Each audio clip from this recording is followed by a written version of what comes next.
This is Linus. Any idea what he is? Many people have rejected Charles Darwin's theory of evolution, which contends that all forms of life on Earth are part of the same family tree. But if we don't think humans are related to the rest of nature, what do we believe is our human nature?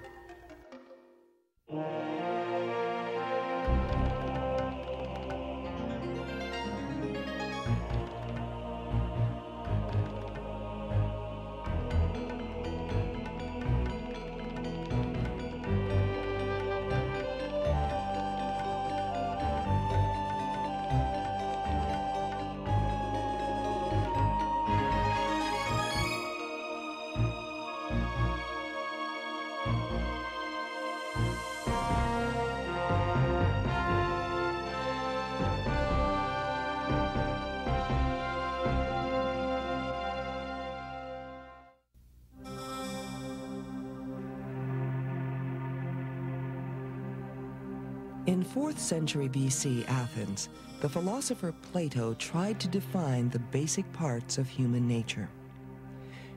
Let me speak briefly about the nature of the soul by using an image. And let the image have 3 parts: a pair of winged horses and a charioteer.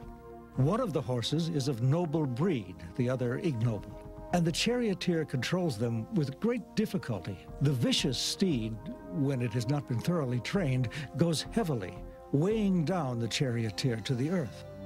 Above them, in the heaven above heaven, there abides the true reality with which real knowledge is concerned. The forms, which are visible only to the mind and have no color, shape, or hardness. The souls that are most like God's are carried up there by their charioteer, although troubled by their steeds, and only with difficulty beholding true being. Other souls rise only to fall again, barely glimpsing it, and then altogether failing to see because their steeds are too unruly. Plato thinks that a human being is essentially the human being's soul. So the body is more something that the soul resides in. And he considers the soul to be composed of 3 parts.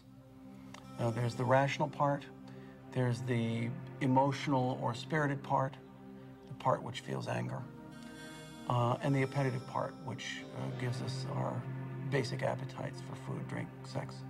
Human excellence is to be achieved where these 3 parts work together efficiently and cooperatively. And Plato says that can only happen where the rational part is ruling the soul. I think the problem with this whole picture is if reason is seen as human, then of course we, the whole person, will identify with the rational part. If you think you're a chariot and there's a charioteer and 2 horses, then you'll think the real you is the charioteer, of course. The real you is the little human in you. And what I think is a bit suspicious is the fact that parts of us are seen as animals, that is, as something less than human. It's not that we're not going to have passions. It's that we're going to have passions in the right way. We're going to deal with our passions in the right way. We're going to give them expression where appropriate. Same with appetites. Plato's not recommending a kind of ascetic life of appetitive denial. It's a matter of feeding our appetites, allowing our appetites their satiation in the appropriate way, at the appropriate times, with the appropriate objects. Tickle him. Plato's student Aristotle agreed with Plato's analysis of human nature. But he also took a broader view and asked how humans fit into nature as a whole. In Aristotle's view, everything has its own unique purpose, or in the Greek word, telos. Surely, just as each part of man, the eye, the hand, the foot, has a purpose, so also man as a whole must have a purpose. What is this purpose? Our biological purpose we share in common even with plants. So these cannot be the purpose or function of man, since we are looking for something specific to man. The activities of our senses we also plainly share with other things, horses, cattle and other animals. So there remains only the activities that belong to the rational part of man. The specific purpose or function of man involves the activities of that part of his soul that belongs to reason.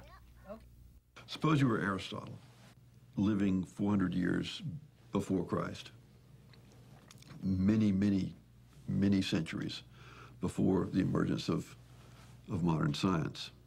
You looked around and you try to understand what the world is like. You ask questions to yourself about why things are the way they are. And you ask, why does it rain? It's mysterious. This water just falls from the sky. You don't know how the water gets there. You don't know what principles account for its falling. You don't know why it falls here rather than there. You don't know why the rain fell yesterday rather than today. It's all just a complete mystery. And you try to think of some explanation that would answer a question like this: why does it rain? Aristotle was a smart guy. Aristotle was smarter than me and you and anybody that's going to see this program. And Aristotle came up with this answer. He says, basically, the rain falls so that the plants can grow. The world is a system of interlocking purposes. So the rain falls because if there were no rain, the plants would dry up and die. Well, why are there plants? Plants provide food for the animals. Why are there animals? The animals provide food for us, and their skins are useful as clothing and for other purposes.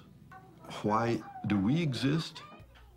The specific purpose or function of man involves the activities of that part of his soul that belongs to reason. The mental abilities are just different in kind from anything else you see in nature. So it's the exercise of our mental abilities that must be our purpose, Aristotle thought. His food, like pine needles. The belief that humans are superior to animals is also central to the Judeo-Christian tradition.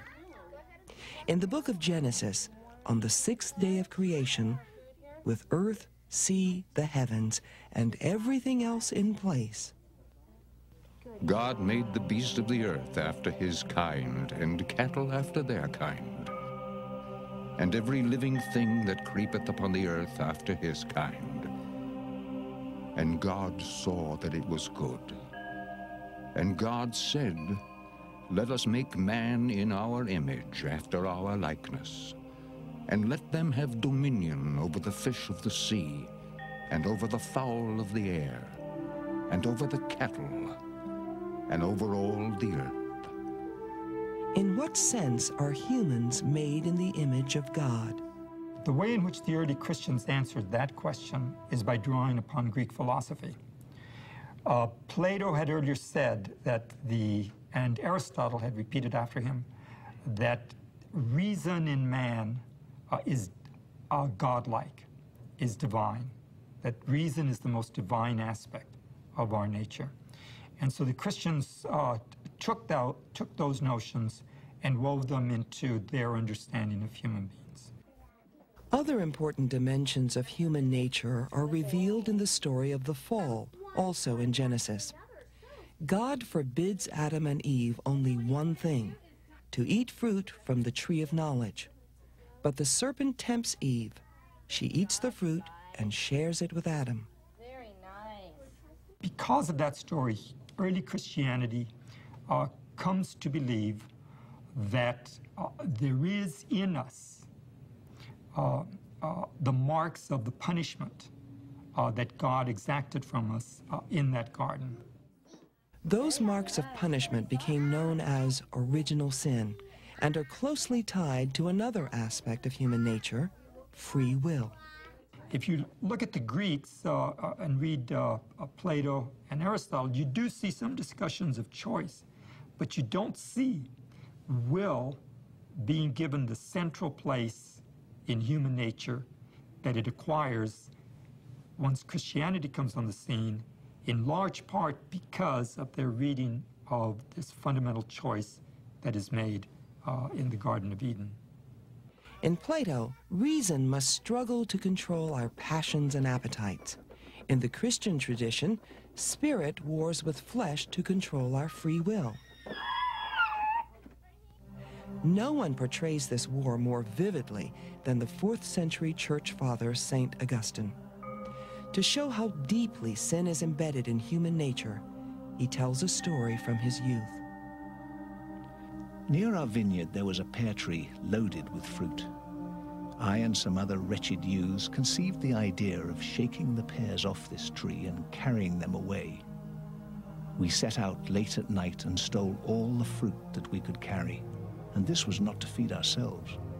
We may have tasted a few, but then we threw the rest to the pigs. Our real pleasure was simply in doing something that was not allowed. I did evil for nothing, with no reason for wrongdoing except the wrongdoing itself.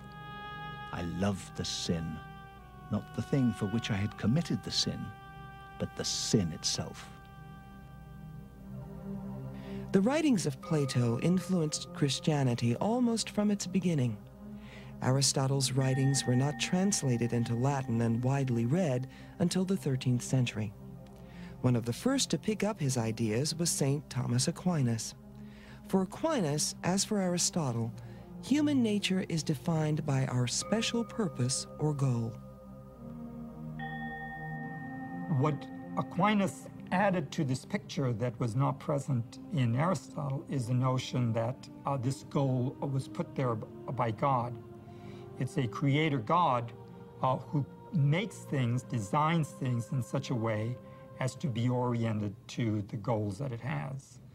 The goal-oriented nature, then, of all things, according to Aquinas, is there because of the way in which God has designed the universe. The celestial bodies cause the generation of all things here below. So the purpose of their motion is the generation of things below. Now here below, the simplest elements exist for the sake of compound minerals. These latter exist for the sake of living bodies, among which plants exist for animals and animals for humans. So, humans are the purpose of the whole order of generation. Now humans naturally desire, as their ultimate purpose, to know the first cause of things. But the first cause of all things is God. So the ultimate purpose of humans is to know God. The ideas about human nature that have come down to us through the Greek and Christian traditions feel familiar and comfortable. But they can pose problems.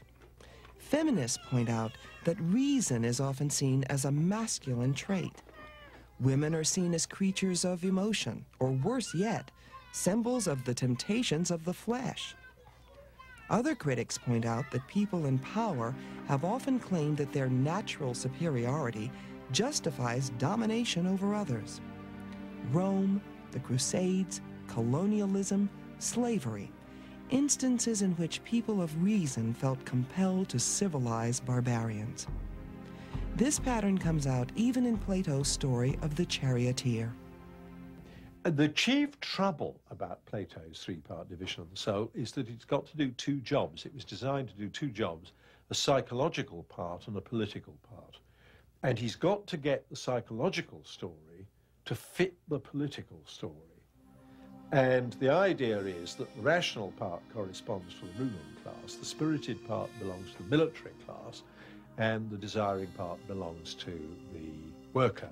And the trouble about this is, the obvious one, it gives rise to an authoritarian politics.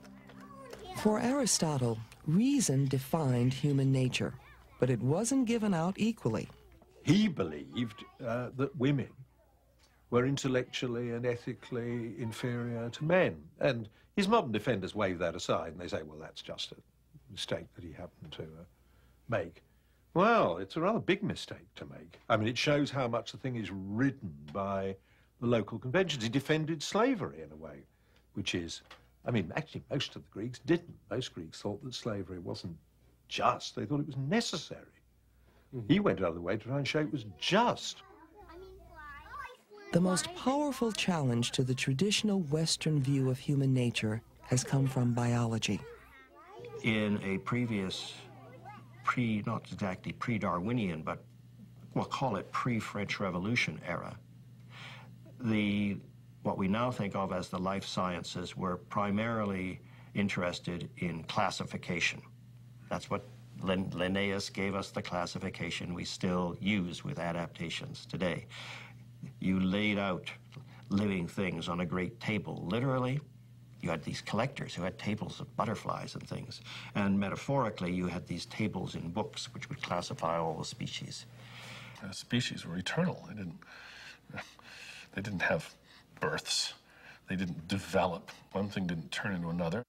One of the consequences of European imperial expansion and a fascination with collecting specimens was that, as well as bringing back live specimens, people also brought back dead specimens. In Paris and London, the docks of the Thames or of the Seine would be filled with crates of mammoths which were being unloaded. And here was a problem. I mean, here was a species which didn't exist, and it wasn't some kind of obscure little beetle, which we couldn't really tell. Here was something absolutely massive, and this was when one of these ships came in. It was a big social occasion. People would go down and see these big bones being taken off, and people had to rethink, what is a species, and begin to think, well, species can just die out. Species aren't flat, they're historical. And that happened, that happened before Darwin was born. It would be Charles Darwin, though, who put the pieces together, creating a new picture of nature, a picture that forced us to look again at our views of human nature. In the 1830s, Darwin traveled to the Galapagos Islands to research both living species and fossils. He observed striking patterns, subtle differences among life forms on different islands, larger differences but also clear connections to species on mainland South America 600 miles away. As more individuals are produced than can possibly survive, there must in every case be a struggle for existence. Can we doubt that individuals that have an advantage over others would have the best chance of surviving and of procreating their kind? Take the case of a wolf which preys on various animals. The swiftest and slimmest wolves would have the best chance of surviving and so be preserved or selected. This preservation of favorable individual differences and the destruction of those which are injurious, I have called natural selection, or the survival of the fittest. And that simple ratchet will reiterate and reiterate and reiterate over time, and this gradual process will improve design in myriad ways. And that's the basic idea of natural selection. There's differential reproduction, and which is the same as to say there's a selective pressure of some sort, so that not all offspring are created equal. And that's enough to set the process going. Before Darwin, it was reasonable to believe that human beings were radically different from, set apart from, the rest of creation. According to Darwin, human beings are not created specially by God in his own image. Human beings have evolved by the same processes that govern the evolution of the rest of the biological world. Man is the rational animal in the traditional formulation. Darwin specifically denied that. Yes, human beings are rational, but so are other animals. The only difference is a matter of degree, not of kind. Evolutionarily speaking, the basic design of primate brains has been a design that's been around for many millions of years, and we have many small modifications or variations on that basic theme, of which the human brain is but one. What we are is very highly evolved creatures which are related to every other living thing on this planet. And what we are is a huge assembly of cells, more than 1 trillion in each one of us. And each of those cells is the daughter or granddaughter or great-granddaughter of another cell. And this goes back, ultimately, billions of years to the first replicators on this planet. So if you want to understand what we are, you have to go back to the beginning of life on Earth and realize that right from the outset, there were these very simple little robotic molecules, really, very complicated molecules that could reproduce themselves. And they didn't know any better, they didn't know what they were doing, they didn't care, but they could reproduce, and some of them could reproduce better than others. And that was the key. If all creatures evolve through a struggle to survive and reproduce, what becomes of Aristotle's and Aquinas' notion that everything in nature has a special telos or purpose? Darwin gave us a new model of explanation. Prior to Darwin, you would have said, for example, the fish has the shape that it has in order to enable it to swim in water. But what we now say is, look, there's a mechanical explanation.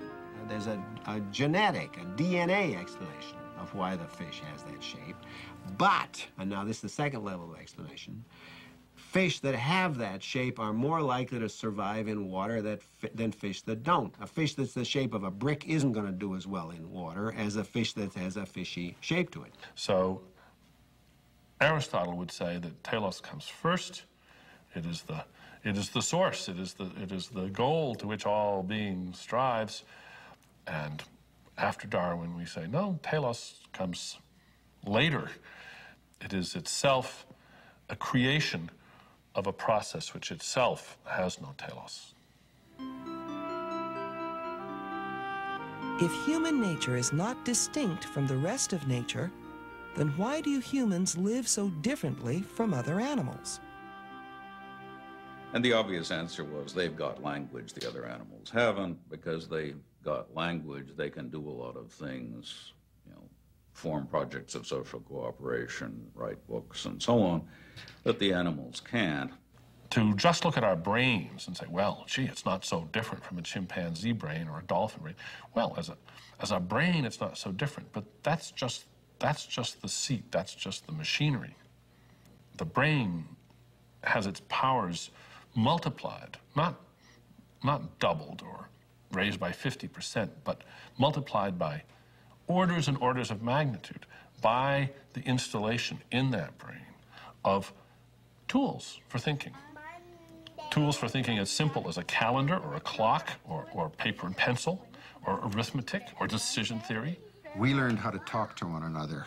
We learned how to write information. We learned how to keep it over generations. We learned how to send our children to school. We have a sort of time machine that we install in us as children. We can see beyond our own deaths, beyond the deaths of our species, beyond the death of our planet, and we can see back to the Big Bang. And our ideas of time reverberate in our minds in ways that expand our prospects. So I think universal human nature is not an interesting subject. What's interesting is the advantages of one culture over another for certain purposes. The 17th century French philosopher Blaise Pascal was one of the first to recognize how different cultures develop different ideas about human nature. He saw that there were different customs in different cultures, and that they were totally different, and he describes some of them. And he concludes from this that, quotes, custom is our nature. That's the beginning of the existentialist view, that depending on the culture you grow up in, the tradition you grow up in, you will have a different view of what human nature is, and there's no right answer to what human nature is, except that we've got this contradictory nature that we have to live and take some kind of stand on it, and we are the stand we take on it. All this is already in Pascal. The 20th century existentialist Jean-Paul Sartre would proclaim that the stand each of us takes on his or her own life, not innate human nature, determines who we become. Man first of all exists, encounters himself, surges up in the world, and defines himself afterwards. If man, as the existentialist sees him, is not definable, it is because to begin with he is nothing. He will not be anything until later, and then he will be what he makes of himself. Thus, There is no human nature, because there is no God to have a conception of it. Man simply is.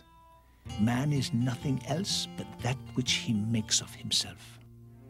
Still, Sartre sees a deep bond among human beings. Although it is impossible to find in each and every man a universal essence that can be called human nature, there is nevertheless a human universality of condition. It is not by chance that the thinkers of today are so much more ready to speak of the condition than of the nature of man. By his condition, they understand, with more or less clarity, all the limitations which a priori define man's fundamental situation in the universe. His historical situations are variable. Man may be born a slave in a pagan society, or may be a feudal baron, or a proletarian. But what never vary are the necessities of being in the world, of having to labor and to die there.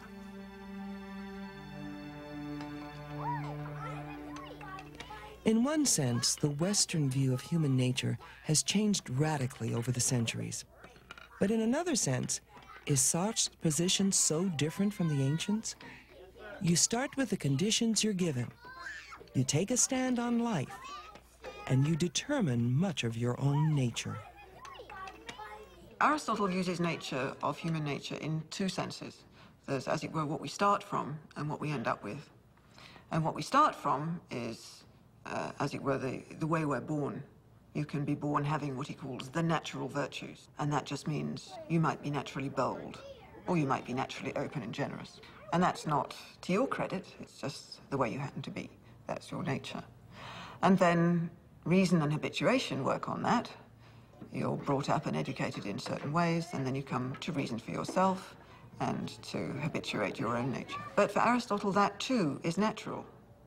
Living and acting rationally is a fulfillment of human nature, the way humans are.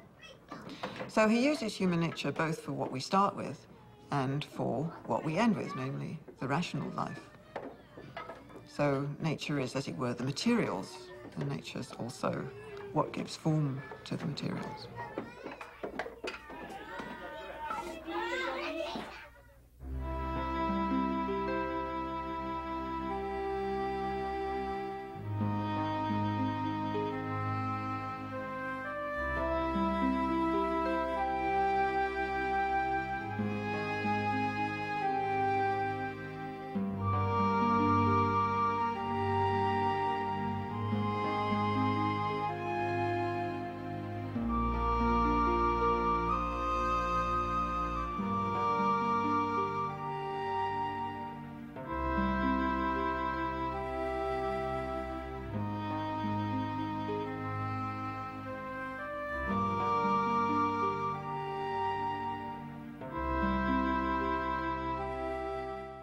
The Examined Life is a 26-part series for college credit.